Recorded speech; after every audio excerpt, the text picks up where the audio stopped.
Okay.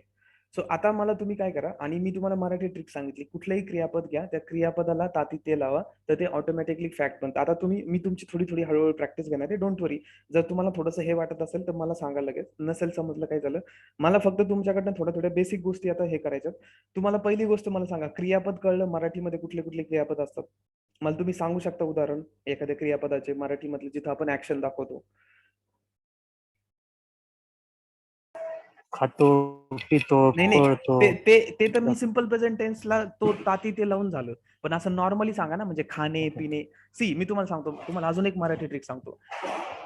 मराठीमध्ये जर base form म्हणजे मेन वर्बचा जर बेस फॉर्म सांगायचा असेल ना, तर आपण ने लावतो कुठल्याही क्रियापदाला. म्हणजे खाणे, पिणे, राईट, जाणे, रडणे, त्याच्यानंतर आणणे, विकत आणणे किंवा कसंही आणणे, ठीक आहे. त्याच्यानंतर सोडणे, एखाद्याला आपण सोडतो, कॉल करणे, करणे, ठीक आहे. हे सगळे आपले मेन वर्ब झाले. आता याला जर ताती ते लावलं तर तो सिंपल प्रेझेंट टेन्स बनतो.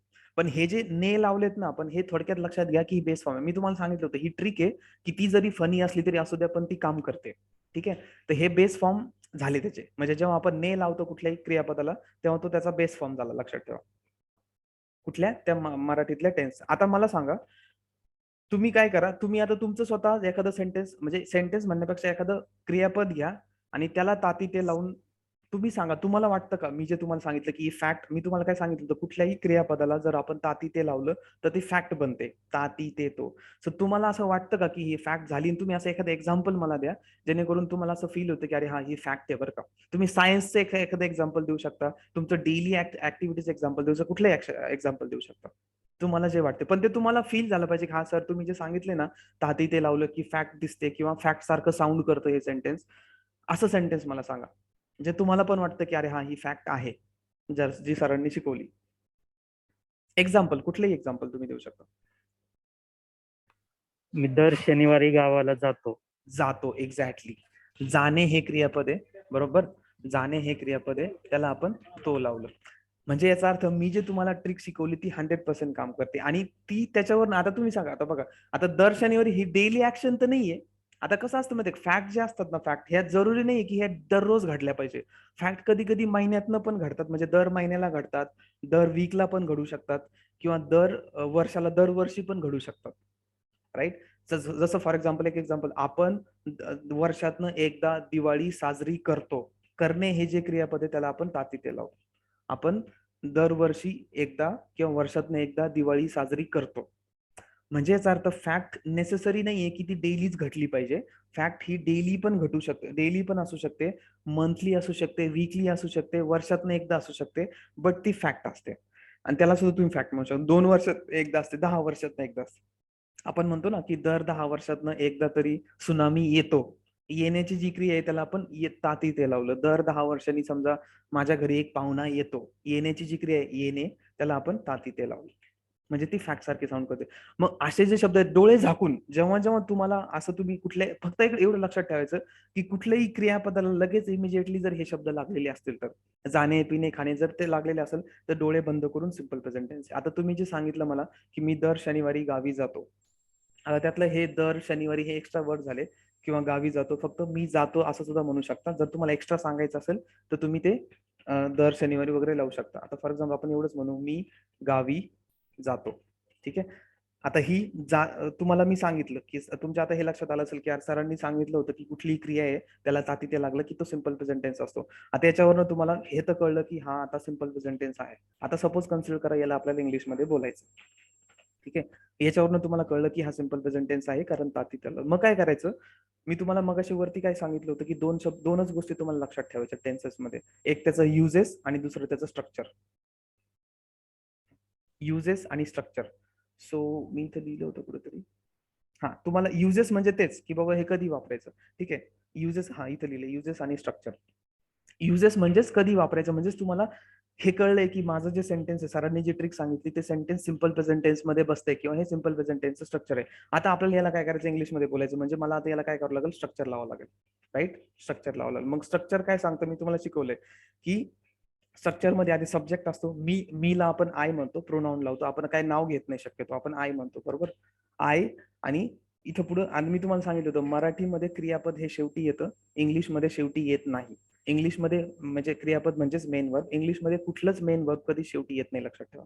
मराठी आणि इंग्लिशमध्ये थोडा फरक. हिंदीमध्ये सुद्धा शेवटी येतं, इंग्लिशमध्ये नाही येत. ठीक आहे. मग आता अजून एक गोष्ट लक्षात ठेवायची, तुम्हाला आता मराठीतल्या क्रियापदासाठी इंग्लिशमध्ये काय म्हणतात हे माहिती पाहिजे. म्हणून मी तुम्हाला सांगितलं होतं की व्हर्बची प्रॅक्टिस करा. म्हणजे कुठल्या क्रियापदाला इंग्लिशमध्ये काय म्हणतात हे माहिती पाहिजे. जाण्याला काय म्हणतात, येण्याला काय म्हणतात, रडण्याला काय म्हणतात, लाईक दॅट. सो जाण्याला इंग्लिशमध्ये आपण गो म्हणतो. ठीक आहे. सो आता आपण स्ट्रक्चर बघू. इथपर्यंत तुम्हाला कळलं की आपल्या डोक्यामध्ये जे सेंटेन्स आले ते सिंपल प्रेझेंट टेन्स मध्ये बसते. आता आपल्याला ते इंग्लिशमध्ये बोलायचं. इंग्लिशमध्ये बोलायचं म्हणजे आपल्याला ते स्ट्रक्चर लावायचं. मग सरांनी सांगितलं होतं सिंपल प्रेझेंट टेन्सचं स्ट्रक्चर कसं असतं, सब्जेक्ट असतो आणि त्याच्यानंतर लगेच इमिजिएटली मेन वर्बचा आणि ब्रॅकेटमध्ये मी मुद्दामून रेड कलर मध्ये लिहिले बेस फॉर्म असतो. हे खूप इम्पॉर्टंट आहे. इमिजिएटली सब्जेक्ट नंतर लगेच मेन वर्बचा बेस फॉर्म आला पाहिजे. म्हणजे I go, that's it. I go, मी जातो. मग तू म्हणू शकता I go to my village. आता हे जे माय विलेज जे आपण लिहिले ना, टू माय विलेज, हे जे आहेत ना, हे एक्स्ट्रा वर्ड्स आहेत. हे असले तरी चालतं, नसले तरी चालतं. म्हणजे चालतं इन द सेन्स, मी जर आय गो म्हटलं, मी जातो, याच्यावरनं सुद्धा माझ्या शब्दाला किंवा त्या सेंटेन्सला अर्थ लागतो. म्हणून याला सिंपल प्रेझेंट सिंपल म्हणतात. हे एक्स्ट्रा वर्ड झाले. एक्स्ट्रा वर्ड सांगितल्याने तुम्ही अजून, आणि हे जे मी तुम्हाला म्हटलं होतं ना इथं, की object is nothing but extra word, म्हणजेच रिमेनिंग सेंटेन्स, उरलेलं सेंटेन्स. मग आय गो नंतर हे जे काही उरतंय ना, that is my remaining sentence. जर मी इथं स्ट्रक्चर याचं कॉपी केलं तर तुम्हाला सांगतो हे कसं कसं आहे.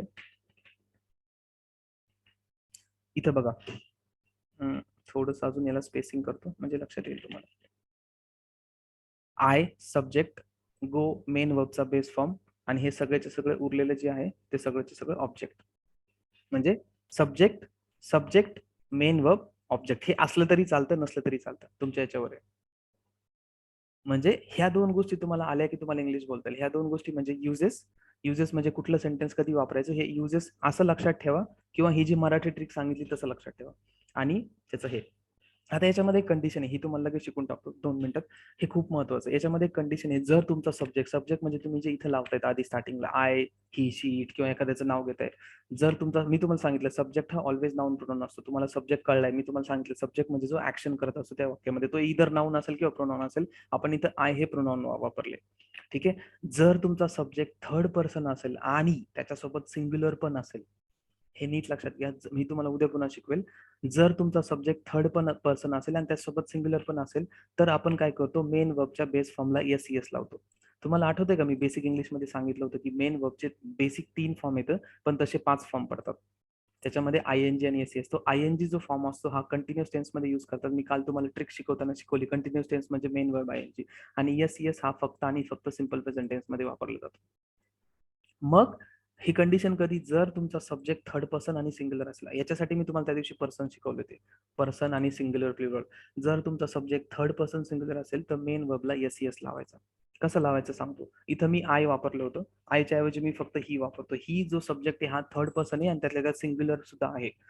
हा नुसता थर्ड पर्सन असून चालत नाही, तो सिंग्युलर सुद्धा असला पाहिजे. म्हणजे आता फॉर एक्झाम्पल दे हा थर्ड पर्सन आहे पण सिंग्युलर नाहीये, म्हणजे हा रूल त्याला लागणार नाही, कुठला एस लावण्याचा. जर तुमचा सब्जेक्ट थर्ड पर्सन सिंग्युलर असेल, म्हणजे ही हा थर्ड पर्सन सिंग्युलर आहे, तर त्याला मी एस किंवा एस लावणार. आता एस कधी लावायचं, एस कधी लावायचं, त्या वर्बच्या स्पेलिंगवर डिपेंड आहे. काही वर्बला एस लावतो आपण, काहीला एस लावतो. तर गो हा जो वर्ब आहे त्याला एस लागतो. पण आपली कंडिशन काय आहे, की जर तुमचा सब्जेक्ट थर्ड पर्सन आणि सिंग्युलर असेल तर मेन वर्बच्या बेस फॉर्मला एक तर एस लावायचा किंवा एस लावायचा. आता एस कधी लावायचं, एस कधी लावायचं, त्या वर्बच्या स्पेलिंगवर डिपेंड आहे. काही वर्बला आपण एस लावतो, काहीला एस लावतो. आता सेम एक्झाम्पल घेतले, आय गो. आय हा माझा थर्ड पर्सन आणि सिंग्युलर सब्जेक्ट नव्हता, म्हणून मी इथं गोज केलं नाही. हे नीट लक्षात ठेवा. जेव्हा जेव्हा तुमचा सब्जेक्ट थर्ड पर्सन आणि सिंग्युलर असतो, तेव्हा तेव्हा इथं आपण एस लावतो. इथं दे जो आहे, देला मी एस नाही लावू शकत. का? कारण दे जरी थर्ड पर्सन जरी असला तरी तो सिंग्युलर नाही. समजलं का मी काय म्हटलं? हे नसेल समजलं उद्या पुन्हा सांगतो. जर तुमचा सब्जेक्ट थर्ड पर्सन आणि सिंग्युलर असेल, हे खूप महत्वाचं आहे. थर्ड पर्सन आणि त्यातल्या त्यात सिंग्युलर पण असला पाहिजे. त्यासाठी तुम्ही आता पर्सन काय, मी तुम्हाला सांगितलं first person, second person, third person. First person म्हणजे स्वतःबद्दल बोलतो आपण, सेकंड पर्सन म्हणजे ज्याच्याशी डायरेक्टली बोलतो. आता मी तुमच्याशी डायरेक्टली बोलत नाहीये, आता मी कुठल्या तरी तिसऱ्या व्यक्तीबद्दल बोलतोय. मला इथं राम म्हणायचं, हिच्या ऐवजी मी राम लावतो. राम हा थर्ड पर्सन आहे आणि तो सिंग्युलर एकटा आहे, म्हणून इथं गोज होणार. म्हणजे जर तुमचा सब्जेक्ट थर्ड पर्सन सिंग्युलर असेल, आता मी इथं राम अँड सीता करतो, राम अँड सीता, आता इथं गोज होणार नाही का? कारण हे जे सब्जेक्ट आहेत माझे राम आणि गीता हे थर्ड पर्सन आहेत, बट हे प्लुरल आहेत. आणि रूल काय सांगतो, जर तुमचा सब्जेक्ट थर्ड पर्सन आणि सिंग्युलर असेल तरच एस लावायचं. इथं मी राम अँड सीता गोज नाही म्हणू शकत. का नाही म्हणू शकत? कारण हे माझे सब्जेक्ट जे आहेत हे थर्ड पर्सन आहेत, राम आणि गीता, कारण मी कुठल्या तरी तिसऱ्या व्यक्तीबद्दल बोलतोय, पण हे प्लुरल झाले कारण आपण दोन व्यक्तीबद्दल बोलतोय. इथं गोज लावून चालणार नाही, इथं मला गोज म्हणावं लागेल. Ram and Gita go to village. हे तुम्हाला मी उद्या पुन्हा एकदा डिटेलमध्ये सांगेल. सध्या एवढं लक्षात ठेवा की जर तुमचा हा सिम्पल प्रेझेंट टेन्सचाच आहे, पण हा याच्यामध्ये एक कंडिशन येते, एक रूल आहे. जर तुमचा सब्जेक्ट थर्ड पर्सन आणि सिंग्युलर असेल, थर्ड पर्सन आणि सिंग्युलर असेल, तर हा जो मेन वर्बचा बेस फॉर्म आहे ना त्याला एस. म्हणून मी हे दोन स्ट्रक्चर का केलेत? हे ऍक्च्युली दोन स्ट्रक्चर नाही, हे एकच स्ट्रक्चर आहे. नीट लक्षात घ्या, हे स्ट्रक्चर एकच आहे, पण मी मुद्दामून थोडंसं समजावं म्हणून वेगळं लिहिले. म्हणजेच अर्थ, जेव्हा सिम्पल प्रेझेंट टेन्स मध्ये फक्त असंच लागतं, सब्जेक्ट मेन वर्बचा बेस फॉर्म ऑब्जेक्ट, हे ऑलवेज असं स्ट्रक्चर असतं. पण एक कंडिशन आहे. जर कंडिशन म्हणजे काय, जर तुमचा सब्जेक्ट थर्ड पर्सन सिंग्युलर असेल तर ह्या फक्त मेन वर्बच्या बेस फॉर्मला एस लावायचा. मी मुद्दामून वेगळे करून लिहिले, हे स्ट्रक्चर दोन्ही एकच आहे, लक्षात ठेवा. फरक काहीच नाही दोघांमध्ये. फक्त जर तुमचा सब्जेक्ट थर्ड पर्सन सिंग्युलर असेल तर मेन वर्बच्या बेस फॉर्मला एस लावायचा. एस हा फक्त मेन वर्बच्या बेस फॉर्मलाच लागतो. आता जर फॉर एक्झाम्पल उदाहरणार्थ इथं जर मी आय टॉक लिहितो, हे बरोबर आहे कारण हा माझा सब्जेक्ट थर्ड पर्सन सिंग्युलर, त्याच्याऐवजी जर मी ही लिहिलं तर ही टॉक्स होतं. का? बिकॉज ही माझा थर्ड पर्सन आणि सिंग्युलर सब्जेक्ट आहे, ही म्हणजे मी एका कुठल्या तरी व्यक्तीबद्दल बोलतोय, म्हणून मी मेन वर्बला एस लावला. आता इथं बघा, टॉक्सला मी एस नाही लावू शकत कारण वर्बच्या स्पेलिंगवर डिपेंड असतं, कोणाला एस लावायचं कोणाला एस लावायचं. गोला एस लागतो पण टॉक्सला लागत नाही, टॉक्सला फक्त एस लागतो. बट मेन ट्रिक काय आहे की जर तुमचा सब्जेक्ट थर्ड पर्सन आणि सिंग्युलर असेल, हे लक्षात ठेवा, तर टॉक्स लागतो. दे हा जो सब्जेक्ट आहे हा थर्ड पर्सन आहे बट सिंग्युलर नाही, म्हणून मी इथं टॉक्स करू शकत नाही. रूल काय आहे की फक्त जेव्हा जेव्हा तुमचा सब्जेक्ट थर्ड पर्सन सिंग्युलर असतो तेव्हाच एस लावा, अदरवाईज लावू नका. म्हणजे जेव्हा जेव्हा तुमचा हा जो सब्जेक्ट आहे तो थर्ड पर्सन आणि सिंग्युलर, आणि आता हे मी खूप वेळा बोलणार आहे, लक्षात ठेवा, T and S, T and S, T and हे लक्षात ठेवा. T and S, T and S, T and म्हणजे थर्ड पर्सन सिंग्युलर. जेव्हा जेव्हा तुमचा सब्जेक्ट थर्ड पर्सन आणि सिंग्युलर असेल फक्त तेव्हाच मेन वर्बला एस किंवा एस लावा, अदरवाईज लावू नका. आणि अजून एक तुम्हाला सिम्पली इंग्लिश ट्रिक सांगतो, मग अशी जसं सांगितलं तसं, जेव्हा जेव्हा तुम्ही कुठेही असं सेंटेन्स बघाल जिथं सब्जेक्ट आहे आणि त्याच्यानंतर लगेच मेन वर्बच्या बेस फॉर्मला एस लागलाय, डोळे बंद करून तो सिंपल प्रेझेंट टेन्स. जिथे इथं तुम्ही असं बघाल, टीव्ही मध्ये बघा, मूवीज मध्ये बघा, जिथेही बघा, सब्जेक्ट नंतर जर मेन वर्बला एस लागलेला असेल, डोळे बंद करून सिंपल प्रेझेंट टेन्स आहे. कारण तिथं 100% तो सब्जेक्ट जो असणार आहे, जर त्याने एस लावलाय म्हणजे तो सब्जेक्ट थर्ड पर्सन सिंग्युलर असणार आहे. मी तुम्हाला मूवीज दाखवून त्याच्या पद्धतीने घेईल हे सेंटेन्सेस. सो जर एस लागलेला असेल तर डोळे बंद करून तो सिंपल प्रेझेंट टेन्स आहे. जसं मी तुम्हाला मराठीत सांगितलं ना, खातो पितो वगैरे, तसं हे सगळे डोळे बंद करून एस असतो. आता तुम्हाला उद्या तुम्हाला एक्सरसाइज देतो, उद्या तुम्हाला काय करायचं, याचे सेंटेन्सेस लिहून आणायचे, लिहायचे. म्हणजे मला उद्या सांगा कुठले, मराठीत लिहा, डोंट वरी, हिंदीत लिहा, इंग्लिशमध्ये गरज नाही, आपण त्याचं इंग्लिशमध्ये नंतर कन्वर्ट करू. मराठीमध्ये सिंपल प्रेझेंट टेन्सचे सेंटेन्स लिहा. आता सिंपल प्रेझेंट टेन्सचं तुम्हाला कळलं कसं करायचं, कुठलंही क्रियापद घ्यायचं, त्याच्या शेवटी ताती ते वगैरे लावायचं, तो ऑटोमॅटिक सिंपल प्रेझेंट टेन्स असतो. सो तुम्ही काय करा, उद्या तुम्हाला जेवढे जमतील 10, 15, 20 जेवढे काही जमतील, आपण इनिशियली आधी ती प्रॅक्टिस करू, की तुम्हाला आधी मराठीतनं मला शिकवायचं की मराठीत तुम्हाला जमतं की नाही, नंतर आपण इंग्लिशमध्ये येऊ. सो उद्या असे सेंटेन्सेस लिहा ज्याच्यामध्ये क्रिया असेल आणि त्याच्या शेवटी तात, कारण ते सिंपल प्रेझेंट टेन्सचे सेंटेन्स असतात. म्हणजे तुम्हाला इन शॉर्ट सिंपल प्रेझेंट टेन्सचे सेंटेन्स लिहायचे. आणि जर जमलं तर इंग्लिश करा, कारण तुमच्याकडे ही फाईल आहे, असेल ही फाईल, नसेल तर मी देतो. जमलं तर इंग्लिश करा, नाहीतर सध्या तरी ऍटलिस्ट मराठीत करा. कारण खूप सोपं आहे, इंग्लिशमध्ये करणं खूप सोपं आहे, एवढं काही डिफिकल्ट नाही. सब्जेक्ट आहे, मेन वर्बचा बेस फॉर्म आहे, ऑब्जेक्ट आहे. पण जर कंडिशन आहे, जर तुमचं सब्जेक्ट थर्ड पर्सन सिंग्युलर असेल तर मेन वर्बच्या बेस फॉर्मला एस लावा, अदरवाईज लावू नका. हे दोन्ही स्ट्रक्चर सेम येतं बरं का, फक्त मुद्दामून वेगवेगळे लिहिलेत समजावे म्हणून. सेम आहे, म्हणजे जर ही कंडिशन आहे, जर तुमचा सब्जेक्ट थर्ड पर्सन सिंग्युलर असेल तर त्याला एस लावायचं. थर्ड पर्सन अँड सिंग्युलर जर नाही कळलं तर मी उद्या पुन्हा सांगेल. तुम्हाला मी शिकवलंय थर्ड पर्सन काय, फर्स्ट पर्सन काय, सेकंड पर्सन काय, नाही समजलं तर पुन्हा सांगेल. पण सध्या उद्या हे सेंटेन्स बनवा. ठीक आहे, इथपर्यंत कळलं? येस, समजलं. ठीक आहे, आपण आता उरलेलं उद्या बघू, बिकॉज